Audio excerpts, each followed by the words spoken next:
Welcome to the Irish Baptist College podcast, Let's Talk. This episode is part of a short series answering 4 questions. This idea spawned from some blog posts that I wrote for Grace Publications. And so what we're going to do is sit down today and discuss one of these questions. And to help me with that is David Ball, our College Management Director. Good to see you, David. Glad to be here. Are you actually? Pass, yeah. So this is your first experience of finishing the teaching year here at the college and moving into the summer. Yeah. What's your reflections with the students leaving the building and us moving into graduation preparation and summer preparation, everything that follows? Yeah. I miss the students. That's the first thing. I miss them about the place, the life and the energy they bring, because that's why we're here. We're here for them. But I honestly, when I took the job, didn't know what I would do in my head whenever students left. Yeah. But I've actually realised, in a sense, I'm nearly busier than I was before. So we're getting through things now, and but yeah, it's good getting ready for those things and making plans for next year, and it's all good and exciting stuff. But you just miss that human contact a lot more with the students as well. The building's so quiet once the students go, isn't it? Yeah.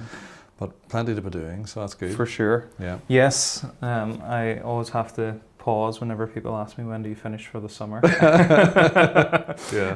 Take a deep breath, count to 10, and then I don't finish for the summer. We're gone through. That's good. Well, our first question that we're going to tackle today is what challenges do theological colleges face today? Okay. So what challenges do theological colleges face today? I've prepared a few answers. I think you've prepared a few answers as well. So why don't you kick us off and we'll try to answer this together. Okay. Can I start be a bit of a politician and dodge the first question a wee bit if that's okay? We will come on to challenges, but I think it's really important for us to say at the start, Irish Baptist College there's lots of positive things. There's struggles with theological colleges generally across the whole Western world. But since coming here, I'm so encouraged by what's going on here at Irish Baptist College. The students are great. It's so encouraging to hear about those guys graduating from the prep for ministry. They are finding gospel work, and they're out there serving, doing great things for the Lord. And even all our part-time students, A, the number of them, and B, the fact that they're adding so much to their own churches is wonderful. So there's good news story within IBC. And we should probably put some figures on that in this podcast, because maybe not all our listeners. So 193 students in total in the last academic year? Yeah, this year. If you take our last year Prep for Ministry course, all of those have found gospel work or they're in further studies. And the guys who are graduating this year as well, lots of them have already found positions, which is great. So we're sitting like 85% employability coming out. We completed 10-year vision last year. At this stage, we're up to 77, 78, something like that. That's a really good point to hit, first of all. But yet there's still challenges, and one of those, I think the first one that would pop into my head is recruitment. That's the first thing. For all colleges, I think actually probably now as we look across higher education in universities, not just in Bible colleges, but I think generally there's an issue with that at the minute, and how things are changing there. But it's not recruitment for the sake of recruitment, I suppose, whenever we think. And in my head, a big part of this is our full-time or part-time prep for ministry undergraduate. Our churches need pastors. Our Baptist missions need church planters. And yes, things are good at the minute, but where are the 3, 5, 10 years down the line? Yeah, for sure. So that's the big issue. Sure. Yeah. For sure. Yeah. And so that issue is not an issue of recruitment for studying. That's an issue of people feeling led, called, aspiring to full-time vocational gospel ministry, and seeing study as a steps towards that. Path towards that. And I think probably I know we're talking about generally here, but I suppose thinking about IBC, we're not doing this in isolation. We're not trying to train people apart from their church, but in partnership with their church. So it's hard in busy churches even for them to be identifying gift and encouraging to try and send them this direction. So that partnership is not only in the studying, but it's in the recruitment of people as well, very much so. And that would be the same for any college, I would think. Yeah. Well, that aligns with something I'd noted as well, which is a difficulty in discipleship, or perhaps a failure. We might go that far. I think discipleship is something we've done poorly in our churches historically. We see people saved, great, and if they join a membership, even better. And if they're serving in at least one ministry, excellent. And then we just let them go for it. And we're not discipling them, helping them to grow and mature. And I think if we had those relationships, or that those relationships were more common in our churches, that might help people identify those with gift and calling and character for ministry. So one of the big challenges, I think, is lots of our applicants come off their own back. They want to study. And they're not necessarily sent by their church. Now, when church finds out, often they're supportive. Very keen, But the church hasn't been initiating that prompting or nudging the individual towards ministry. And I think that feeds into recruitment and who's going to be our pastors and missionaries in 10 years' time. Absolutely. And I think part of it is, it is just the busyness of church life for church leaders at times. And we understand. Well, you and I are both elders in our churches. We understand the busyness, don't we? They're putting out fires sometimes, and it's hard to think longer term in that. And maybe there's a little bit too, is it a cultural thing in Ireland where so much is maybe seen as one pastor doing everything type, and to try and broaden that discipleship out a little bit as well. It can't all rest on... Well, it can't all rest on the pastor's shoulders, but I'm not sure it should all rest on the elders' shoulders either. It should be a whole church. Looking for this and older men, discipling younger men, older women, younger women. And then from that, hopefully, the people come. Okay. I'm going to get in a soapbox. This relates to what we've just been talking about, but I think there's a little bit of short-sightedness regarding leadership and funding for leadership. So I think, I don't know if you've discovered this in the year you've been with us, or almost year. One of my challenges has been, one of the challenges I think I face is convincing people that a theological college is a good investment for their money. I'm not talking about students, I'm talking about supporters and churches. People are far more willing, or at least a lot quicker, to give their money to a church being planted somewhere, or to a missionary actually physically going to another country. People don't see the way in which investing in a theological college actually multiplies pastors and churches and missionaries and church planting scenarios. And I think that idea of financially supporting a pipeline to produce well-trained gospel workers is something that people don't see that long-term goal. They want to see immediate effects, I suppose, from their financial giving. I think that's just maybe the... You can't, That's where we live. We're instantaneous nearly in everything now. So I think part of that is, and I know for me, it's trying to change my mindset from supporting an institution, which I think is harder for people to do. Which some faceless entity. Irish Baptist College is an institution. But it's actually people. It is people.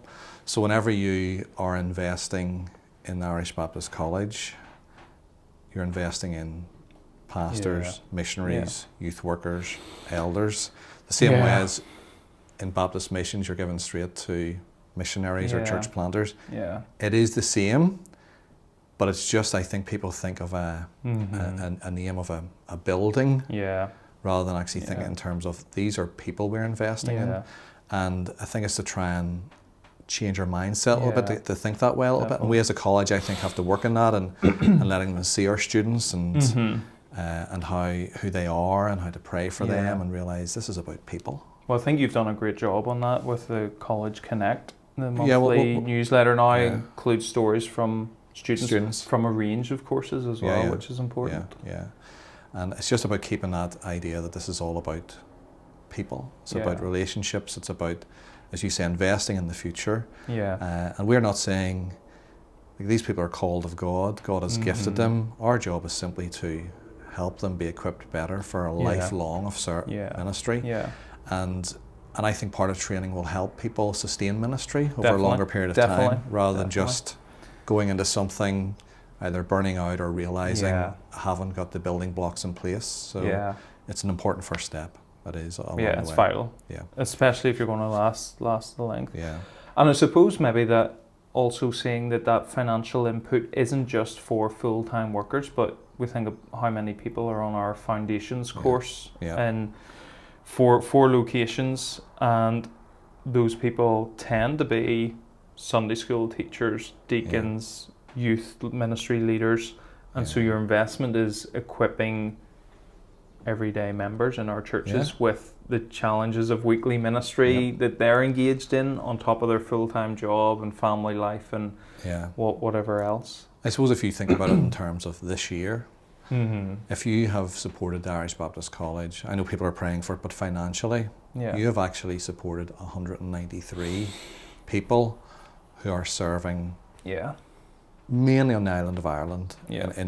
There's all different denominations, but a lot of Baptist churches, other denominations, which is wonderful to have that breadth. It's great. But in your head, if you're thinking, I gave a little bit to the Irish Baptist, that's 193 people who are out serving the Lord in different ways. That is, and it is multiplying out then, that ministry. Definitely. And you can be confident of the education that they've received through the Irish Baptist College as well. Absolutely. Because, we are answerable to people. We're not just doing what we want here. Answerable to the churches. The churches set the standards that we have to attain to, which is good. It's a good checks and balances. It's very good and healthy. Any more challenges from your end? Yeah, I think one that I think is probably a big challenge is the internet. Okay. In two senses for theological colleges, because you can go on the internet now and find anything on any topic. And there is this potential where people think I can get my teaching or my training by just Googling the topic. And there's a great danger in that. Because people could be saying anything. There's no accountability. So on one hand it seems very convenient, but on the other hand it's the Wild West, and you just don't know what you're getting. Do you know, and as you're trying, and that can be dangerous for people. And I would say that's just out of pastoral love. I'm saying that not from tutting or anything like that, but it's just we want to care for people as best we can. And there's great stuff on the internet. But there's also other stuff that's not so good. And if you don't have a good basis, it's very hard to discern that. Do you know? So that's a difficulty. And I suppose when I talk about the internet, the other side is this online theological learning from great institutions. We do it here. We have our ladies' course on a Tuesday night. We have foundations as well. So there's great benefits to online learning with good teachers and who are accountable. But I think when it comes to preparing missionaries, pastors, youth workers for full-time work, that is relational work. It is. And it is best done in person and in community. And I think that is one of the big challenges since COVID for people. I think it's maybe coming back a little bit again. People are starting to realize, understand, I don't want to do it online. Convenience is great, but it's getting that balance between convenience and quality, I suppose, is the way to think of it. Yeah, definitely. I remember someone said to me, that nobody's going to want a pastor who did all his training in his pajamas. And there's some truth to that, because you're sitting in a room, you're isolated. Okay, yes, you're getting the best theological teaching from some solid teacher, but you're not having those discussions at tea break. You're not rubbing shoulders with classmates. You're not learning social skills, which are vital for ministry. You've got to be able to integrate with people. And I think and that's a great thing about college, this one and others, that you're meeting people from different backgrounds, maybe some different thoughts on secondary issues, if you want to say that, and learning how to cope with that, make you think through things, how you deal with different people in different ways, because that's what's going to be in church. So to learn it here is a great thing. For sure. And to do that in a safe environment where everybody's doing that together. Excellent. I've got a couple more challenges. Okay. Which is, I'm smiling because some of these challenges now sit in your desk instead of mine, so that's nice. Although they're not completely off my desk. I think one of the challenges for theological colleges is just the expense of running a theological college. Yeah. It's not cheap, and Mhm. it's especially not cheap if you're working at a higher education level and there's demands on different things that we're, quality assurance reviews that we're paying for, accreditation that we're paying for, visas for students to come and study with us. Staff, you want to have a good staff team. It's just an expensive thing to do, and I think that's a big challenge. It's somewhat related to my last point, I suppose, about funding, but it's just, you cannot do it well cheaply, I think. Yeah, I agree with that. Yet I don't think it's overly expensive for what you get. If in you want terms of how we're operating, our budget is minimal. For sure. I obviously worked in education before. Yeah. And whenever I look at the budget I had for running a school, compare dwarfs what we're running compared with, to, it's not comparable. Even when you take the scale all that in. So, there's no wastage, if you want to say in that way. But yet you cannot run it on air either. Yeah. And with all that, as you said about, I would say bureaucracy, if you want to call it that, with higher education and all the forms that need filled in and all the quality assurance and all that takes time and takes people and energy to do all that. So it costs. Definitely. It costs. You can't get away from that. No. But is it value for money? I would say yes, it is as well. I think it's amazing value for money for what we do it for. Yeah. And we're very fortunate that we have staff here that are paid, but have many pastors from our churches who come in. Yeah. And without that support as well, it would be a much greater cost, I think, as well. Definitely. But that partnership is vital too. So it's a win-win. It's brilliant for us to have those people in. It's great for them as well. It helps us with the costing and the running of the institution too. So, but yet you need people in here with certain areas of expertise as well. Definitely. So it's that balance to get. Yeah. Well, we'll do a shout out to our previous podcast series where we interviewed a few of our visiting lecturers, and we reiterated to them how vital their input is to the college, and we can't do what we do without the visiting lecturers, the pastors from our churches, missionaries, others who come in and join us. Yeah. I'll keep going because my second one is bureaucracy. Yeah. So that's expensive, but it's also just a lot time consuming, requires manpower. Yeah. We're expected to comply to the same things as a university with 25,000 students and 4,000 staff members. Yeah. We have to meet those requirements. I'm thinking about the hats I used to wear. We share some of this now, but in institutions our size, you have one person who's looking after the delivery of teaching, both undergraduate and postgraduate, offering pastoral care to students, administering some of the delivery of teaching, running the admissions process, ensuring institutional quality, keeping up to date with Home Office requirements, possessing a working knowledge of student loans company and their processes, advertising and marketing, fundraising, publicity, deputation material, connecting with supporting church. All of that sits on at one point on a single individual in this institution.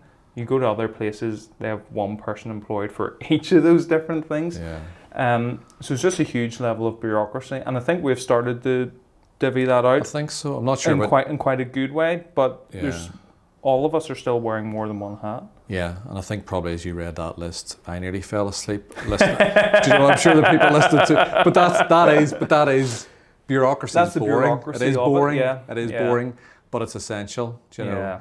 And we're fortunate now that we have, I suppose, hopefully me coming in helps a little bit with that. For sure. But it's interesting even from being a principal of a school, and there's a lot of bureaucracy there. Yeah. I was amazed how much there is in here for third level education as well. And but we're fortunate to have a great team of people here, and many of some half our team are probably part time, but you couldn't do without them. They've got their different little roles that makes it possible for like me to do my job. I couldn't. There's no way I could do what they do without them. So we're very fortunate that way. But it is just the nature of the. Yeah. And it's like you said, it's not what we live for, and we don't love it, but it's just necessary to keep us going. And the one thing about that, and that's what we try and talk about in our little team here, is all ministry is not going to be exciting either. No. And as we try and faithfully do our boring work, if you want, that's necessary, we hope in a way that we're part of the team that helps form character in these guys, that they can see just faithfulness is important. Yeah, for sure. Hard work behind the scenes, that all these things are important. It's not all about the front. Yeah. And I think if you do it with the right attitude, it's a good learning point for students outside the classroom as well. Yeah. Definitely. Yeah. And all of us have tedious aspects of our jobs that are necessary. Yeah. Podcasts and such like. Podcasts and such like, okay. Yeah, but I do think the expense of running an institution like this, even though we do it on a shoestring budget, and the bureaucracy that lies behind it, it is hard to fathom it until you're inside and you see it happening. And I think when we talk about the expense side of it, I suppose when you're thinking of people in our churches, I think the key for it is, we want to keep a college. Yeah. It's vital for our churches. Yeah. But we also want to keep it in a way that students can afford to come to. It's affordable for them. And that can only happen with the support from our churches, from the churches, and individuals who have a heart for this as well. Definitely. And it's vital. Yeah. Any more challenges on your end that we've not mentioned yet? No, I'm happy enough with that. You could probably go on about this all day, but as I say, there are challenges, undoubtedly, but we believe God's going to bring the right people here who wants to be here, in our college, and we just pray that He will bring more for the good of our churches, really. Yeah. And I do think just theological colleges inhabit a kind of unique space in terms of it's a higher education institution, but it's focused on ministry formation. It's accountable to churches, but we need to meet government regulations. It's just a unique space to be part of, which pulls you in several different directions. And all of that creates somewhat unique challenges, but also similar challenges. And you've talked about other higher education institutions, universities. The humanities are struggling with recruiting on all kinds of university courses. And yet, because it's God's work, it's happening. Oh, absolutely. And we're hugely encouraged with what we've seen in the last year. We're always humbled by God's faithfulness to the college year on year. And we trust that as long as we continue doing God's work God's way, He'll supply what's necessary for us to continue to exist. And I think for us who are working here now, we just want to be good stewards of what I would say mostly your college. Do you know that's all we're here to do. Yeah. And that those who come after us find something that's working well. Yeah, absolutely. And obviously the biggest way to battle any of these challenges is students. And if people send us students, and if we are producing, helping alongside the local church to produce pastors and missionaries and evangelists and children's and youth workers and all kinds of other gospel workers, that'll help us keep going. It's great for everybody. Excellent. Well, thank you, Davey, for that discussion. Thank you for listening. And if you have any thoughts on these questions, we'd love to hear from you. But until next time,